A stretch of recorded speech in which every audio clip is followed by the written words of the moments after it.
Jack in the Box, a podcast made to enrich students who want a deeper insight on nonfiction and fiction writing, drama, and poetry. I'm your host, Zaid Bajo, and coming at you with episodes every Friday. This is season 7, episode 4, and today we have the author of America's top selling book, Moments, by Sohail El Nashar. In this episode, we will be discussing a play that addresses many prominent issues taking place during the 1950s United States, A Raisin in the Sun by Lorraine Hansberry. Let's get right into it. So, Sohail, do you think Walter's hardships and racial discrimination are still present today? Racial discrimination has always been there. It just matters how far we've come from it and how far we still need to go. It has surely improved for the better since The Raisin in the Sun was written. For example, from the website Black Progress, in 1940, 60% of employed black women worked as domestic servants. Today, the number is down to 2.2%, while 60% hold white-collar jobs. Another example, in 1958, 44% of whites said they would move if a black family became their next-door neighbor. Today, the figure is 1%. Additionally, in 1964, the year the Great Civil Rights Act was passed, only 18% of whites asserts they have white friends. Walter experiences racism during the whole play. The majority of it was regarding the workplace, but also economically. For example, when he received a large portion of money, he could have easily opened a bank account for it, but during that time, redlining wouldn't allow him to do so. As you know, redlining is a refusal to someone because they live in an area deemed to be poor financial risk. This was the case for many black people as they had such little opportunity, which put them in such poor environments and caused banks to refuse to help them in any sort of way. As you can see, racism has always been there in all different aspects, including workforce, homes, and social groups. As the years and decades go by, the world has learned as a whole to become more fair and put these stereotypes they had of different races behind them.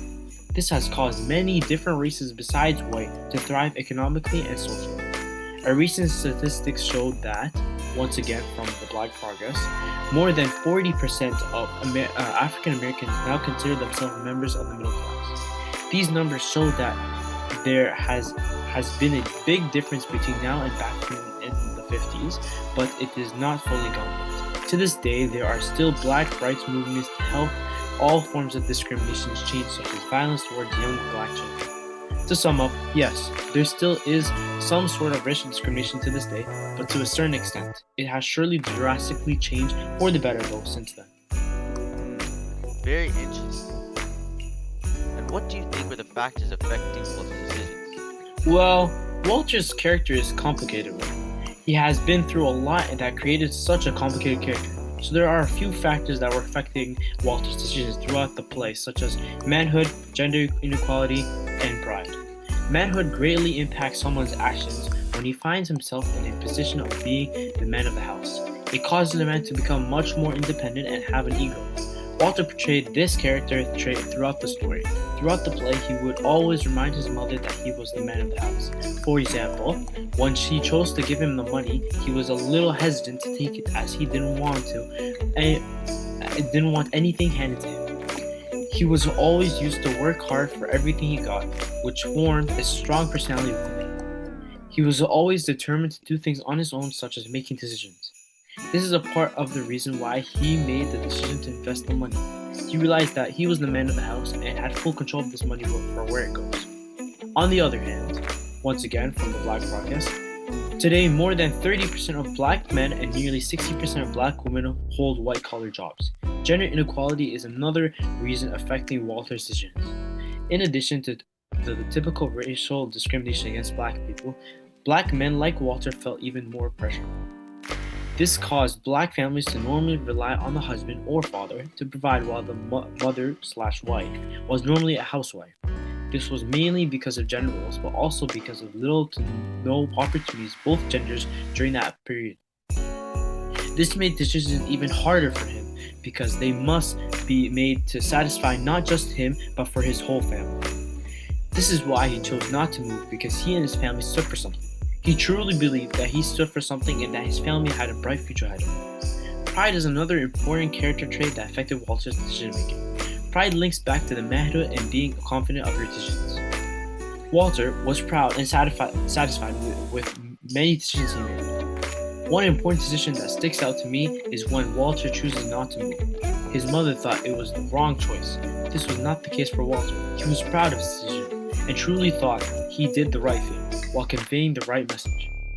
As a result, these three character traits were major influences to Walter's decisions throughout the story. Yes, I completely agree. And finally, how do you think Walter's character plays the role of a black man in the 1950s?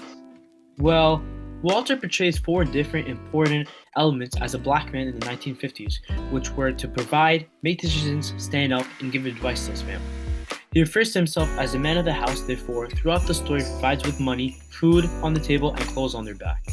He works in a grueling job for a rich white man, which he may not like, but he realizes that he must provide for his family, and this is the only way. This is him showing that he would do anything to provide, even if it kills him. He shows his decision making for the family when receiving the money and chooses to invest it, which he thinks is the best option for the family. This goes to show that even if his own family thinks otherwise about the decision, he chooses to trust his gut and take full responsibility. Another example is when his own mother commands him to keep some money for his daughter. Instead, he uses all of the money towards the investment, hoping for a larger profit in return. This is another example that he thinks of himself as the sole decision maker of the family. Another example he demonstrates as a black man is being able to stand up for his family. An example of this is when he stood up against Mr. Linder and chose not to move. He realizes that what the landlord was trying to do and the discrimination he was facing. This didn't stop him though. As a result, he refused, knowing that his family is no lesser than any other white family living in the area. Not only that, he and his family were satisfied with their current home, which gave them no reason to want to move. Finally, he portrays that he can be a good and thorough advisor for the family. He gives a lot of advice throughout the story to each of his family members, which helps them make better decisions. For example, when he was advising his daughter to stay away from medical school. As bad as it sounds, he may be right to a certain point because he said they don't have the financial capability for it. Another reason was that he didn't want her to use so much time and effort for something that is not guaranteed or promised. Also referring back to the movie decision, he advised the family to stay as he realized what Mr. Linder was trying to do, which made him more woke compared to the rest of the family. Thank you for all your insights. It provided myself as well as our viewers with this great insight into racial discrimination and life of black families in the 1950s. Stay tuned for the next episode coming next Friday at 5 p.m. Eastern Time. And as always, it's been your host, Zaid Baja. Have a good rest of your day and goodbye.